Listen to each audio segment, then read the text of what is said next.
ସମସ୍ତଙ୍କୁ ଶୁଭ ସକାଳ, ଶୁଭ ଅପରାହ୍ନ ଏବଂ ଶୁଭ ସନ୍ଧ୍ୟା ପିଲାମାନେ ଯିଏ ଯେତେବେଳେ ଦେଖୁଛ। ଆଜିଠୁ ଆମେ ଦଶମ କ୍ଲାସର ଓଡ଼ିଆ ମିଡିୟମ ଆରମ୍ଭ କରୁଛେ। ଆଜି ପଢିବା ଆମେ ରାସାୟନିକ ବିଜ୍ଞାନର ପ୍ରଥମ ବିଷୟ, ଯୋଉଟାକି ଆମେ ଜାଣିଛେ ରାସାୟନିକ ପ୍ରତିକ୍ରିୟା ଏବଂ ଏହାର ସମୀକରଣ।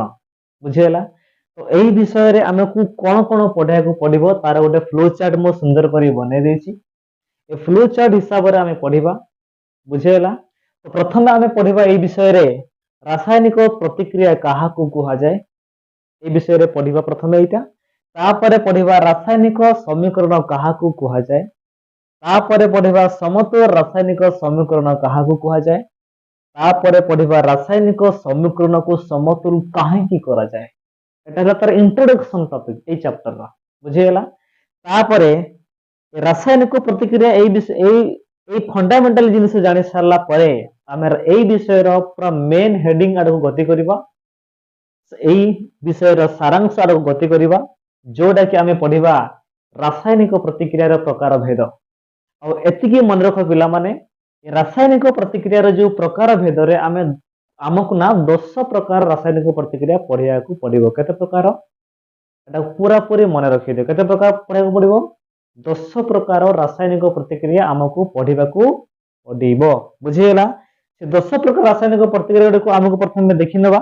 এটা ମନେ ରଖିଦିଅ। ଫାଷ୍ଟ ମନେ ରଖିଦିଅ ଯେ ଏଇ ରାସାୟନିକ ପ୍ରତିକ୍ରିୟା, এই ଯୋଉ ଆମର ପ୍ରଥମ ବିଷୟ ଅଛି, ଆମର ଯୋଉ ବିଷୟ ଅଛି ରାସାୟନିକ ବିଜ୍ଞାନର, ସେଠି ଆମକୁ 10 ପ୍ରକାର ରାସାୟନିକ ପ୍ରତିକ୍ରିୟା ପଢିବାକୁ ପଡିବ। ମାଇଣ୍ଡରେ ସେଭ୍ କରିଦିଅ। ବୁଝିହେଲା? ଫାଷ୍ଟ ପଢିବା ଆମେ ସଂଶ୍ଳେଷଣ ପ୍ରତିକ୍ରିୟା, ତାପରେ ପଢିବା ବିଘଟନ ପ୍ରତିକ୍ରିୟା। এই ଯୋଉ ବିଘଟନ ପ୍ରତିକ୍ରିୟା ଅଛି ସେ ତିନି ପ୍ରକାର ଅଛି। କଣ? ତାପୀୟ ବିଘଟନ ଗୋଟେ, ଆଲୋକୀୟ ବିଘଟନ, ଆଉ ଗୋଟେ ହେଲା ବିଦ୍ୟୁତ ବିଘଟନ। ଆମେ ସବୁବେଳେ ପଢିବା ଡିଟେଲ କରି। ବୁଝିପାରିଲ ନାଇଁ? ଆମେ ସବୁ ଗୁଡାକୁ ଡିଟେଲ କରି ପଢିବା। ଫାଷ୍ଟ ମେମୋରିରେ ସେଭ୍ କରିଦିଅ। ତାପରେ ପଢିବା ବିସ୍ଥାପନ ପ୍ରତିକ୍ରିୟା, ତାପରେ ପଢିବା ଦ୍ୱୈତ ବିସ୍ଥାପନ ପ୍ରତିକ୍ରିୟା, ତାପରେ ପଢିବା ଅବକ୍ଷେପଣ ପ୍ରତିକ୍ରିୟା, ତାପରେ ପଢିବା ତାପ ଶୋଷୀ, ତାପରେ ତାପ ଉତ୍ପତ୍ତି, ତାପରେ ଜାରଣ ବିଜାରଣ, ତାପରେ ଜାରଣ ବିଜାରଣ ପ୍ରତିକ୍ରିୟା। ବୁଝିହେଲା? ତାପରେ ଲାଷ୍ଟରେ ଆମେ ପଢିବା ସଂକ୍ଷାରଣ ଏବଂ ସଢା ଅବସ୍ଥା। ବୁଝିହେଲା? ଅତି ସୁନ୍ଦର। ଆଗରେ ଏତିକି ଏଇ ବିଷୟରେ ଆଉ କିଛି ନାହିଁ। ଏତିକି ମନେ ରଖ, ଆଉ କିଛି ନାହିଁ। ମାନେ ଯଦି ଜଣେ ପଚାରିଲା ରାସାୟନିକ ପ୍ରତିକ୍ରିୟା ମାନେ, ତମକୁ 10 ପ୍ରକାର ରାସାୟନିକ ପ୍ରତିକ୍ରିୟା ମନରେ ଥିବା ଦରକାର ନା। ତାପରେ ସଢା ଅବସ୍ଥା ଓ ସଂକ୍ଷାରଣ, ତାପରେ ରାସାୟନିକ ପ୍ରତିକ୍ରିୟା କାହାକୁ କୁହାଯାଏ, କାହିଁକି ସମତୁଲ କରାଯାଏ, ଆଉ ସମତୁଲ ରାସାୟନିକ ପ୍ରତିକ୍ରିୟା କାହାକୁ କୁହାଯାଏ। ବାସ୍, ଚାପ୍ଟର ଖତମ। ବୁଝିଲ? ଏଟାକୁ ସ୍କ୍ରିନଶଟ କରିନିଅ, ନହେଲେ ଲେଖିନିଅ, ପଜ କରିକି ଲେଖିନିଅ। ଆମେ ଆଜି 1 2 3 4ଟା ପଢିଦେବା। ଫଣ୍ଡାମେଣ୍ଟାଲ ଜିନିଷଟା ଆମେ ପଢିଦେବା। ତାପରେ ନେକ୍ସଟ ପାର୍ଟ ଗୁଡାକରେ ଆମେ ଏଟାକୁ ଡିଟେଲ କରି ବୁଝିବା ସୁନ୍ଦର ଭାବରେ। ବୁଝିପାରୁଛ ନା ନାଇଁ? ତ ଆଜି ଆମେ ପଢିବା এই 4ଟା ପାର୍ଟ। ଏଟା ଲେଖିଦିଅ। ତାପରେ ଆମେ ଗତି କରିବା 4ଟା ପାର୍ଟକୁ। ଏବେ ଆମେ ସୁନ୍ଦର କରିକି ପଢିବା, ଗୋଟେ ଗୋଟେ କରିକି ଆମେ ପଢିବା। ବୁଝିଲ? ରାସାୟନିକ ବିଜ୍ଞାନ କଷ୍ଟ ନୁହେଁ। ବୁଝିପାରୁଛ ନା ନାଇଁ? କିନ୍ତୁ କଷ୍ଟ ହେଲା ଯଦି ଆମକୁ କନସେପ୍ଟ ଯଦି ଜଣା ନଥିବ ତାହେଲେ କଷ୍ଟ, ନଚେତ ଏଟା କଷ୍ଟ ନୁହେଁ। ଏମିତି ଇଂଲିଶରେ କହନ୍ତି ଯେ physics is the king of the science and mathematics is the queen and chemistry is just a collecting of staff. ମାନେ କେମିଷ୍ଟ୍ରି ଗୋଟେ କଲେକ୍ଟିଂ ଅଫ ଷ୍ଟାଫ ପରିକା। यार माने ହେଲା ଯେ ଇଏ ସାଇଣ୍ଟିଷ୍ଟ ମାନେ ଯାହା ରିଆକ୍ସନ କରିକି, ପ୍ରତିକ୍ରିୟା କରିକି, ଏକ୍ସପେରିମେଣ୍ଟ କରିକି ଯାହା ଦେଇଛନ୍ତି, ଆମକୁ ସେଟାକୁ ପଢିବା ପାଇଁ ବାଧ୍ୟ। ବୁଝିପାରୁଛ ନା ନାଇଁ? ସେଥିପାଇଁ କଲେକ୍ଟିଂ ଅଫ ଷ୍ଟାମ୍ପ ବୋଲି ତାକୁ କୁହାଯାଏ କେମିଷ୍ଟ୍ରିକୁ, ଏଟାକୁ ଆମର ରାସାୟନିକ ବିଜ୍ଞାନକୁ। ଫାଷ୍ଟ କଣ ପଢିବା ଦେଖିନେବା। ଫାଷ୍ଟ ପଢିବା ରାସାୟନିକ ପ୍ରତିକ୍ରିୟା କାହାକୁ କୁହାଯାଏ। ବୁଝିପାରିଲ? ଗୋଟେ ଏକ୍ସାମ୍ପଲ ତମକୁ ଦେବି। ଆମେ ଯେତେବେଳେ ଭାତ ରୋଷେଇ କରୁଛେ, ଚାଉଳ ଅଲଗା ଦେଖାଯାଏ। ଚାଉଳଟାକୁ ଆମେ ପାଣିରେ ଗରମ କରା ପରେ ଦେଲା ପରେ ସେ ଗରମ ହେଇକି ଫୁଟିଲା ପରେ ଚାଉଳ କଣ ଭାତରେ ପରିଣତ ହେଇଯାଏ। ଭାତର ପରିଣତ ହେଲା ପରେ ଭାତର କଲର କେମିତି ଧଳା ଆସେ। ଚାଉଳ କଲର ଧଳା କି ନାଇଁ? କିନ୍ତୁ ଧଳା ଭାତ ଆସେ ନା ନାଇଁ? ତ ଏଠି ଆମେ ତମକୁ କଣ କହିବା ପାଇଁ ଚାହୁଁଛି, ଯୋଉ ଚାଉଳଟାକୁ ଆମେ ଭାତରେ ବନେଇଲେ କଣ କଣ ପ୍ରୟୋଗ କଲେ? ଆମେ ତାପର ପରିବର୍ତ୍ତନ ଦେଲେ, ତାପ ଦେଲେ, ବସ୍ତୁର ନୂଆ ଜିନିଷ ତିଆରି ହେଲା, ରଙ୍ଗ ପରିବର୍ତ୍ତନ ହେଲା, ତାପରେ ଗ୍ୟାସ ବି ନିର୍ଗତ ହଉଥିଲା, ସେଠି ହଉଥିଲା ନା ନାଇଁ? ବାଷ୍ପ ହଉଥିଲା। तो यही सब कंडीशन जो नुआ जिनिसटा तैयारी है भातर चाउल को आसी पारिबो कि आसी पारिबो नहीं तो जो नुआ जिनिस तैयारी है जोटा कि ओरिजिनल पोजिशन को सी आउ थे आसी पारिबो नहीं ताकू ही कहते रासायनिक प्रतिक्रिया बुझिपार तो कौन कौन एठी है आमर भात रोषे कला बेले कौन कौन है नुआ जिनिस तैयारी है तापर परिवर्तन आम कलु ना नाई टेम्परेचर को बढ़ेले सीना आमर भातटा सिझुला तो तापर परिवर्तन कले ना नाई तापर परिवर्तन कले नुआ जिनिस तैयारी है नुआ जिनिस तैयारी है तार रंगर परिवर्तन है और गैस निर्गत है बाष्प भी निर्गत होता ना नाई तो यही सब कंडीशन जो जगार जगार सब हुए ताकू आमे कहबा रासायनिक प्रतिक्रिया बुझिपारल शॉर्ट रे बुझिपारल ताकू जदि आमे एक्सपेरिमेंट करके आमे जदि डेफिनेशन लिखिबा तार जदि आमे संज्ञा लिखिबा ताले हमकु लेखिया को पड़िबो एठी लिख समस्त संज्ञा हारो यारो रासायनिक प्रतिक्रिया कहा को जाय तार संज्ञा जेउ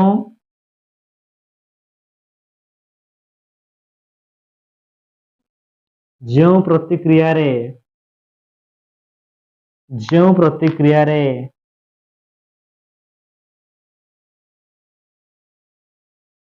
नूतन जिनिस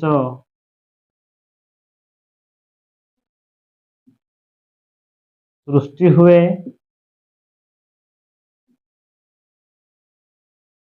तापर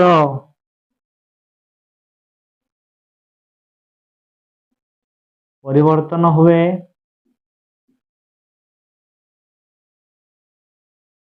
वस्तुर रंग परिवर्तन हुए बुझेला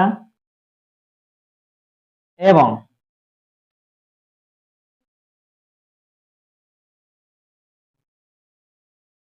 गैस निर्गत हुए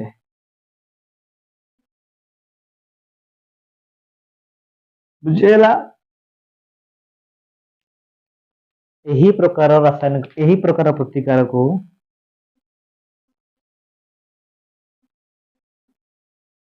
यही प्रकार प्रतिकार को प्रतिक्रिया यही प्रकार प्रतिक्रिया को रासायनिक प्रतिक्रिया कहा जाए रासायनिक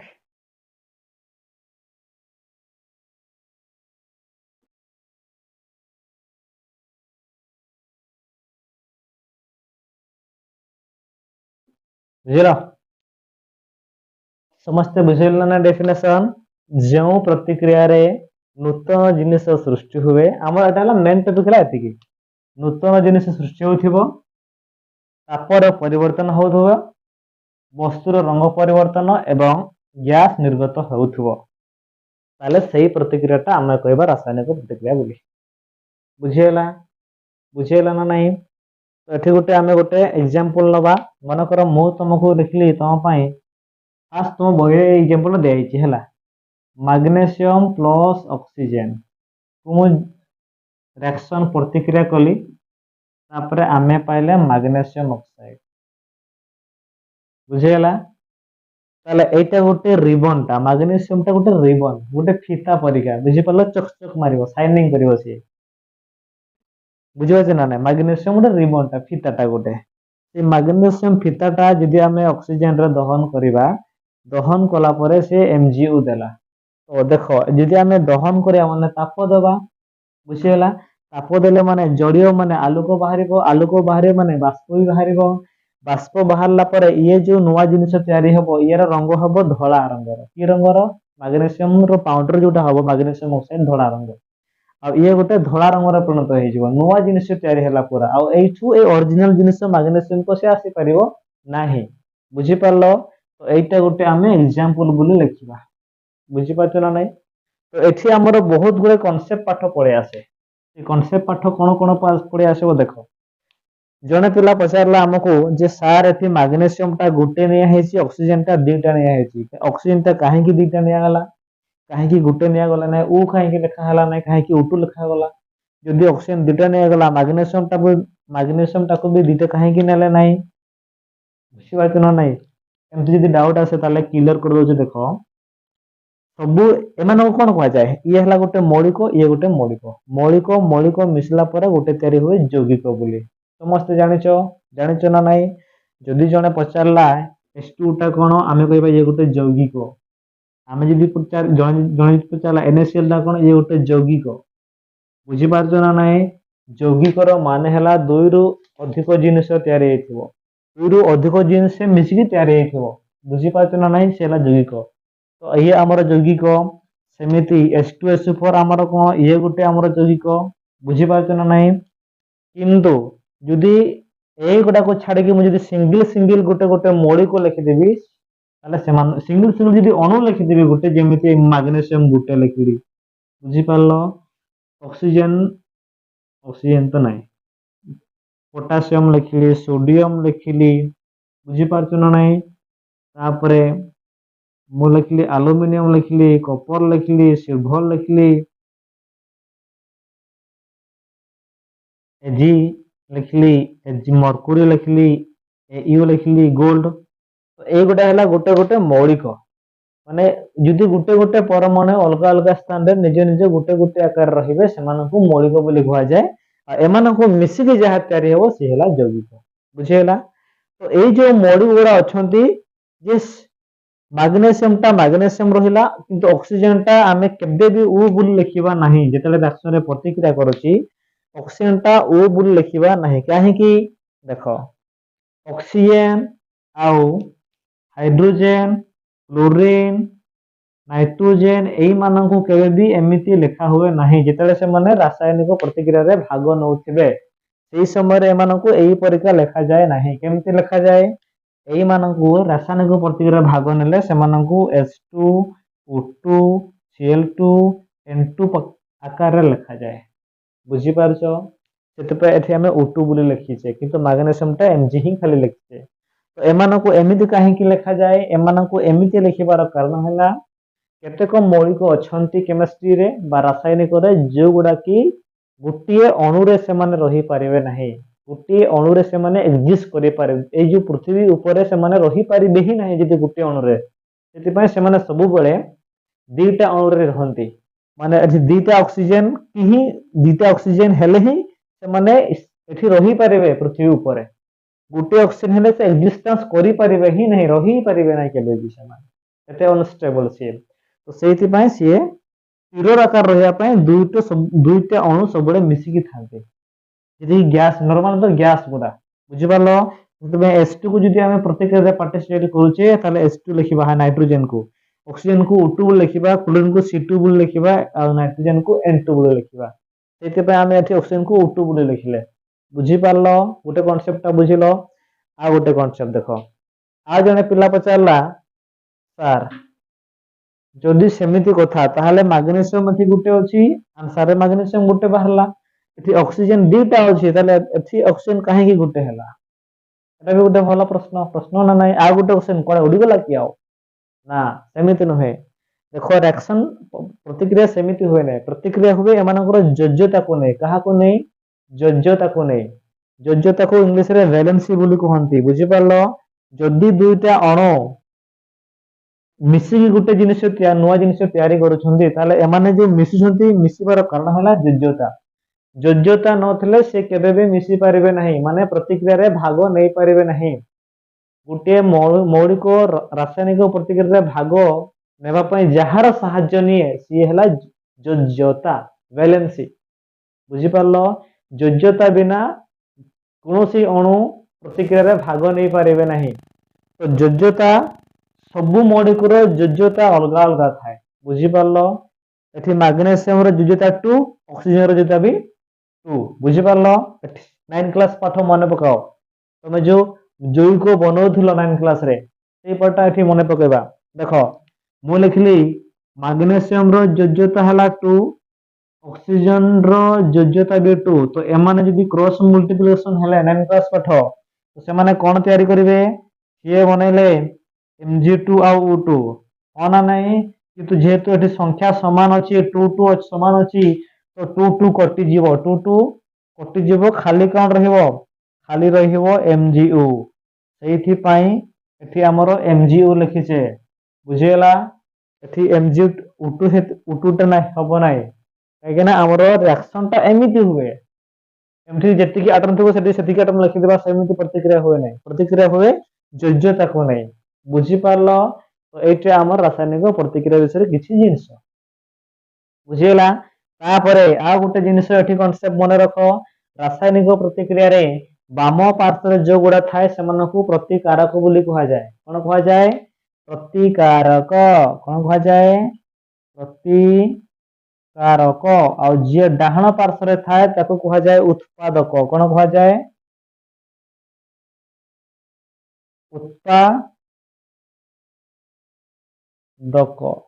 ଉତ୍ପାଦକ ହେଲା ବୁଝିବୁଛି ନା ନାହିଁ ଏତିକି ଆମେ ରାସାୟନିକ ବିଷୟରେ ଜାଣିଲେ ବୁଝିଲ ତାପରେ ଆମେ ଜାଣିବା ରାସାୟନିକ ସମୀକରଣ କାହାକୁ କୁହାଯାଏ ଏଟା ସବୁ ଲେଖିଲ କନସେପ୍ଟ ବୁଝିଲ କେତେ କନସେପ୍ଟ ସବୁ ନୂଆ ନୂଆ ଜିନିଷ ପାଇଲେ ଆମେ ଏବେ ଆମେ ତାକୁ ଲିଭେଇ ଦେବା ତାପରେ ସେକେଣ୍ଡ ପାର୍ଟ କୁ ବୁଝିବା ବୁଝିପାରିଲ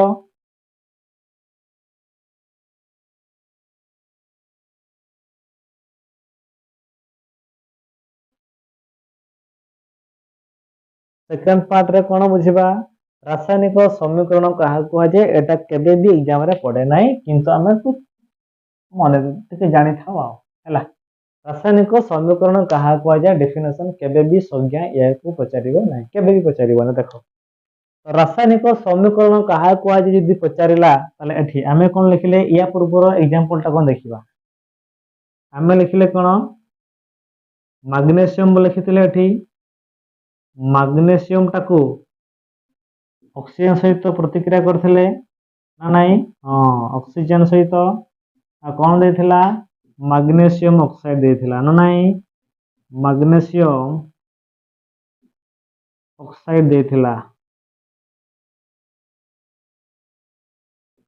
ମାଗ୍ନେସିୟମ ଅକ୍ସାଇଡ ଦେଇଥିଲା ହଁ ନା ନାହିଁ ଦେଖ ଏଇ ଯୋଉ ଆମର ତୀର ଚିହ୍ନ ଦେଇ ଯଦି ଆମେ ଯେକୌଣସି ପ୍ରତିକ୍ରିୟାକୁ ଲେଖିଦେଲେ କଣ କହିଲି ଯଦି ଗୋଟେ ଆର ତୀର ଚିହ୍ନ ଦେଇ ଗୋଟେ ପ୍ରତିକ୍ରିୟାକୁ ଆମେ ଲେଖିଲେ ତ ସେଇଟା ହିଁ ସମୀକରଣ ବୁଝିପାରିଲ ତ ଏଇଟାକୁ ଆମେ ଲେଖିବା ଶବ୍ଦ ସମୀକରଣ এটা শব্দ আকারে লেখা হয়েছে না তীর দেখি এটাকে আমি কহিবা শব্দ সমীকরণ যদি আমি এইটাকে ହିଁ যদি সংকেতরে লেখিদেবা তাহলে সে ହେଲା সংকেତ ସମୀକରଣ ମାଗ୍ନେସିୟମର ସଂକେତ କଣ Mg ଅକ୍ସିଜେନର କଣ O2 ଆଉ ମାଗ୍ନେସିୟମ ଅକ୍ସାଇଡର MgO ବୁଝିହେଲା ତ ଏଇଟା ହେଲା ସମୀକରଣ ଇଏ ହେଲା ଶବ୍ଦ ସମୀକରଣ ୱାର୍ଡ ଇକ୍ୱେସନ ଇଂଲିଶରେ କହନ୍ତି ଏଟାକୁ ସିମ୍ବଲ ଇକ୍ୱେସନ ହେଲା ଶବ୍ଦ ସମୀକରଣ ଇଏ ହେଲା ସଂକେତ ସମୀକରଣ ତ ଏଟା ହିଁ ସମୀକରଣ ସମୀକରଣ ମାନେ ହେଲା ଗୋଟିଏ ରିଆକ୍ସନ କୁ ଗୋଟେ ପ୍ରତିକ୍ରିୟାକୁ ଗୋଟେ ରାସାୟନିକ ପ୍ରତିକ୍ରିୟାକୁ ଆମେ ତୀର ଦେଇକି ଲେଖିଦେବା ମାନେ ପ୍ରତିକାରକ ଉତ୍ପାଦକ ଉଭୟ ଥିବ ଯେଟା ଆମେ ଲେଖିଲେ ସିଏ ହେଲା ସମୀକରଣ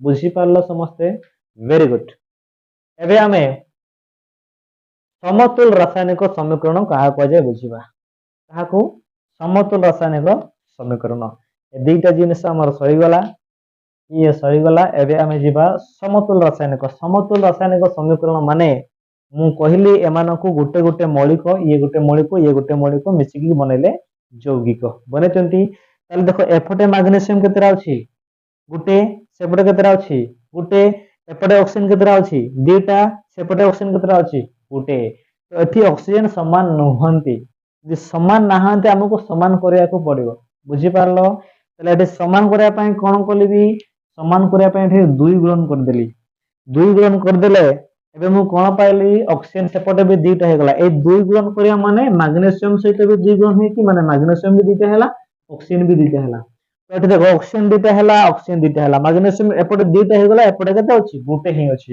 ତାହେଲେ ଏପଟେ ଆମେ ମାଗ୍ନେସିୟମକୁ 2 ଇንଟୁ କରିଦେଲେ ଇନା ମାଗ୍ନେସିୟମ ମୌଳିକ ଏପଟେ ଯେତିକି ସେପଟେ ବି ମାଗ୍ନେସିୟମ ମୌଳିକ ସେତିକି ଅଛି ଏପଟେ ଅକ୍ସିଜେନ ଯେତିକି ଅଛି ସେପଟେ ବି ଅକ୍ସିଜେନ ସେତିକି ଅଛି ହଁ ନା ନାହିଁ ହଁ এইটা ହିଁ କହନ୍ତି ସମତୁଲ ରାସାୟନିକ ସମୀକରଣ ତ ସମତୁଲର ମାନେ ହେଲା ଯଦି ଗୋଟିଏ ରାସାୟନିକ ପ୍ରତିକ୍ରିୟାରେ ସମାନ ମୌଳିକ ଉଭୟ ପାର୍ଶ୍ୱରେ ଯଦି ସମାନ ସଂଖ୍ୟାରେ ଥିବେ ତାକୁ ସମତୁଲ ରାସାୟନିକ ପ୍ରତିକ୍ରିୟା ବୋଲି କୁହାଯାଏ ବା ସମୀକରଣ ବୋଲି କୁହାଯାଏ ବୁଝିପାରିଲ ଏପଟେ ହେଲା ଆମର ବାଁ ପାର୍ଶ୍ୱ ଯୋଉଠି ପ୍ରତିକାରକ ରହୁଛି ବାଁ ପାର୍ଶ୍ୱ ଏଲା ଡାହାଣ ପାର୍ଶ୍ୱ ଯୋଉ ଉତ୍ପାଦକ ରହୁଛି ଯଦି ପ୍ରତିକାରକ ଆଉ ଉତ୍ପାଦକରେ ଯୋଉ ସମାନ ମୌଳିକ ମାଗ୍ନେସିୟମ ଅକ୍ସିଜେନ ହେଲେ ଅକ୍ସିଜେନ समान मौलिक जदि समान संख्यार थे ताकू ही कह जाए समतुल्य रासायनिक समीकरण बुझीपार तार आम डेफिनेशन बा संज्ञा भी लिखिदेवा एपटे किसी असुविधा नहीं आम लिखिदेवा आउ लिखिनब बुझेगा तो संज्ञा लिखा जो रासायनिक समीकरण रे जो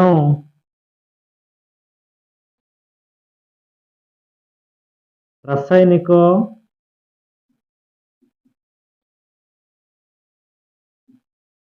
समीकरण रे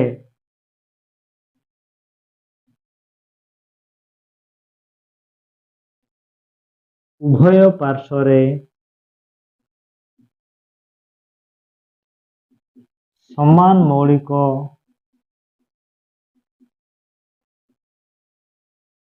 समान संख्यार थांती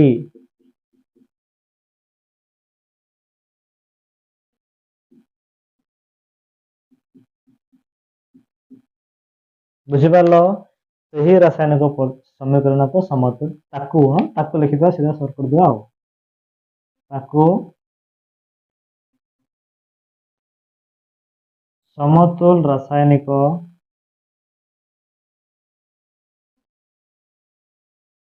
समीकरण कहा जाए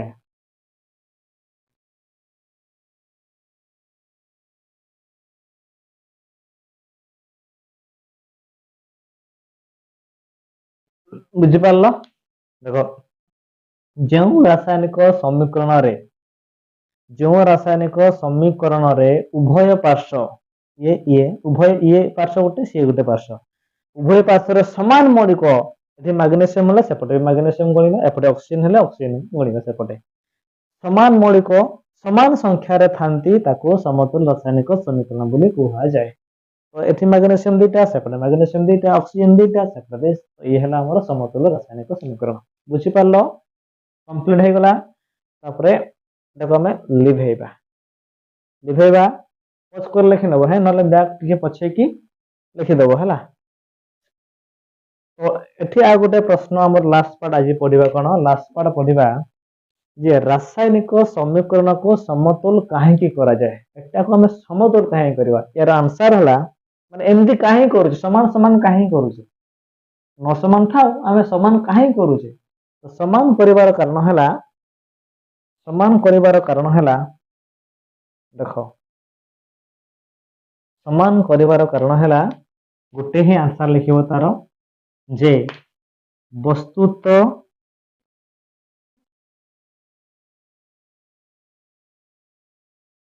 वस्तुत संरक्षण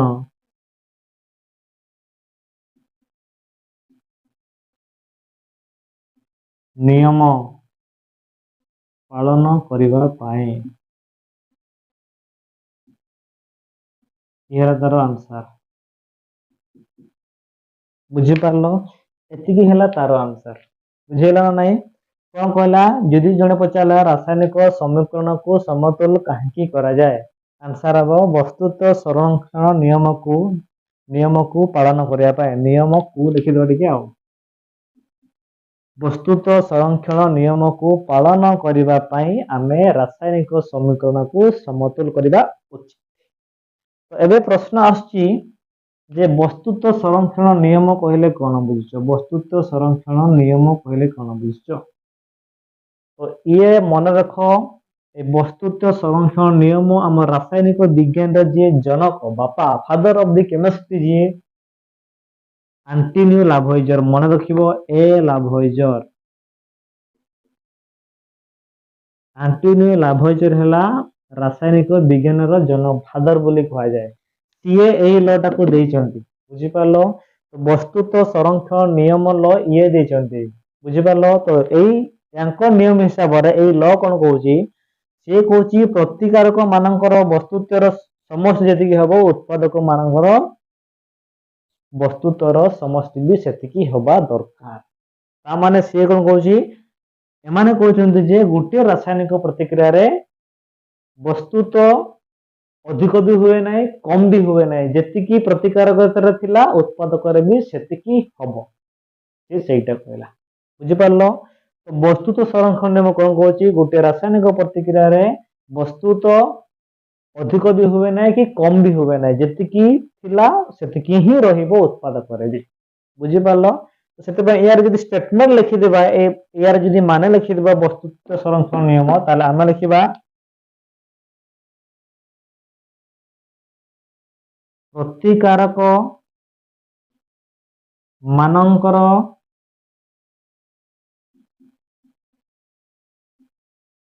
वस्तुत्वर समष्टि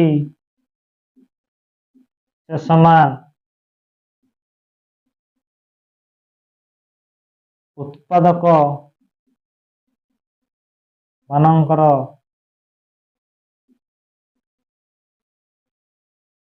वस्तुत्वर समष्टि ये हला हमर वस्तुत्व संरक्षण नियम एटा कहूची एटा हला हमर वस्तुत्व संरक्षण नियम माने प्रतिकारक मानकर वस्तुत्वर समष्टि जेतिकी हबो उत्पादक मानकर वस्तुत्वर समष्टि भी सेतिकी हबो सेटा ही कहूची वस्तुत्व संरक्षण नियम तो यही नियम को पालन करिया पई हमको समतोल करिया को पड़े मनकर आमे एही नियम पालन करिबा नाही मनकर एही नियम आमे पालन करिबा नाही ताले एठी आमे वस्तुत्व हिसाब करिबा एबे टिके हिसाब कर देबा देखो एठी आमे लिखिबा मैग्नीशियम रो वस्तुत्व केते 9 क्लास पाठ पुनी आसिला 2 क्लास पाठ 9 क्लास पाठ तो मैग्नीशियम रो वस्तुत्व केते मैग्नीशियम रो वस्तुत्व हला 24 ऑक्सीजन रो वस्तुत्व केते ऑक्सीजन रो वस्तुत्व हला 16 ताले एठी देखो एठी मैग्नीशियम रो वस्तुत्व हला जदी 24 मिशान ऑक्सीजन रो केते वस्तुत्व 16 16 हले दुटा ऑक्सीजन अछि ताले केते हे गला 32 ताले ये वस्तु हला 32 हे गला तो 24 और 32 मिसिले केते हे गला मिते गला हमरो 56 ग्राम बा 56 मियो मियो भी कहबा ग्राम भी कहबा किछि असुविधा नै एति के हे गला एपड देखो मैग्नीशियम रो वस्तु केते 24 मैग्नीशियम रो वस्तु तो हला एरा मन रखवा दरकार 9 क्लास रे पाठ हैं तो जदि पचारे स मैग्नीशियम रो 24 पढवा आसला अरे भाई तुमको मन रख पड़ेबो एगुडा सब क्रमांक संख्या क्रमांक वस्तुत्व क्रमांक नंबर ए सब मन रख पड़ेबो हां कहार केते योग्यता कहार केते वस्तुत्व कहार केते क्रमांक संख्या तो मैग्नीशियम रो क्रमांक वस्तुत्व हला 24 24 ऑक्सीजन रो केते 16 16 ना नाही गुटे ही अछि ना सेपटे ऑक्सीजन गुटे रो 16 दुटे हले हमर धीरे थला बोली 32 थला एठी तरी मिसेले केते हेबो 40 हला केते हला 40 केते हला 40 हला तो एठी देखो ये एही रासायनिक प्रतिक्रिया रे यार वस्तुत्व मिश्रण फल प्रतिकारक मानकर केते हला 56 यार हला 40 समान हला कि समान हला नाही ता माने एमाने वस्तुत्व संरक्षण नियम को पालन करू नाहंती तो सेमान को पालन करबा को पड़िबो बुझी पालो ना नाही तो सेहिथि पई हमकु एठी समतुल करबा को पड़िबो कोन करबा को पड़िबो समतुल करबा को पड़िबो समतुल करबा पई एपडे ऑक्सीजन दुईटा ऑक्सीजन गुटे 2 इंटू कर देबा ऑक्सीजन दुईटा हे गला मैग्नीशियम दुईटा हे गला एपडे मैग्नीशियम दुईटा कर देबा हले इन देखो समतुल हे गला इना जदि आमे यार वस्तुत्व हिसाब करबा ताले उभय पार्श्व समान हबो मैग्नीशियम गुटे रो 24 दुईटा हला केते हला 48 ऑक्सीजन दी गुटे रो 16 दुईटा हला 32 तो 32 48 आमे जदि मिसई देबा ताले केते हला 8 2 10 4 3 7 1 8 80 केते हला 80 ग्राम हला केते हला 80 ग्राम एपटे भी मैग्नीशियम रो केते 24 दुईटा हला 48 मिश्रण ऑक्सीजन रो केते दुईटा हला 32 एठी भी केते हला 80 80 ग्राम बुझी पालो ना नाही एबे देखो उभय पार्श्व रे वस्तुत्व समान हला बुझी पालो बुझिला नाही ये हला हमर रासायनिक एथि पय हमको रासायनिक समीकरण को पालन करिया को पड़िबो तापरे यार नेक्स्ट पार्ट रे आमे पढिबा केमिति रासायनिक प्रतिक्रिया को समतुल करा जाय केमिति हमें समतुल करिया एरा को मन इच्छा ग्रहण करिया के तार गोटे नियम छै ना स्पेसिफिक तो सही नियम टाको हमें सेकंड पार्ट रे यार नेक्स्ट पार्ट रे पढिबा मु आशा करबी समस्त बुझिलो आउ ओडिया मीडियम दशम क्लास मानक पय एति कहि रखिबी जो माने भी फर्स्ट टाइम ए वीडियो देखुछो एटा हमर फर्स्ट वीडियो ओडिया मीडियम मानक पय परवर्ती समय रे जो पिला मानक भी केमिस्ट्री माने रासायनिक विज्ञान भौतिक विज्ञान जीव विज्ञान और गणित रे जहार भी जदि डाउट अछि तमे कमेंट कर पारो जे सर मोर या ऊपर एई टॉपिक ऊपर एई विषय ऊपर मोर डाउट अछि या कोने टिके वीडियो बनांतो नचेत तमे माने कोन व्हाट्सएप करि पारिबो पर्सनल मेसेज खाली करि पारिबो व्हाट्सएप करि पारिबो एई नंबर रे 9658426380 एई नंबर रे तमे पर्सनल व्हाट्सएप रे मेसेज करि पारिबो तमरो डाउट को नै तापरे मु तमरो डाउट ऊपर वीडियो 100% बनेबी और क्लियर पूरा आ तुम डाउट मु 100% क्लियर करबी एटा मो गारंटी बुझी पारलो तो एतिकी मन रखिबो जहार जदी फिजिक्स केमिस्ट्री मैथ बायो जहार भी प्रॉब्लम अछि दशम क्लास उडा पिला मानन को पई से माने कमेंट करिवे नचे तो एई नंबर रे व्हाट्सएप नंबर रे मेसेज करिवे सर मोर एई टॉपिक ऊपर डाउट अछि हमें बनेबा तो नेक्स्ट पार्ट रे हमें पढिबा ए रासायनिक समतोल केमिति करा जाय काहे कले तो बुझिले ना काहे कले बुझिले केमिति करिबा समतोल बड़ बड़ प्रतिक्रिया देइथो ताको हमें केमिति करिबा सेइटा कर साला परे हमें तार मेन रासायनिक प्रतिक्रिया प्रकार भेद को जीवा बुझी पारलो बहुत बहुत धन्यवाद।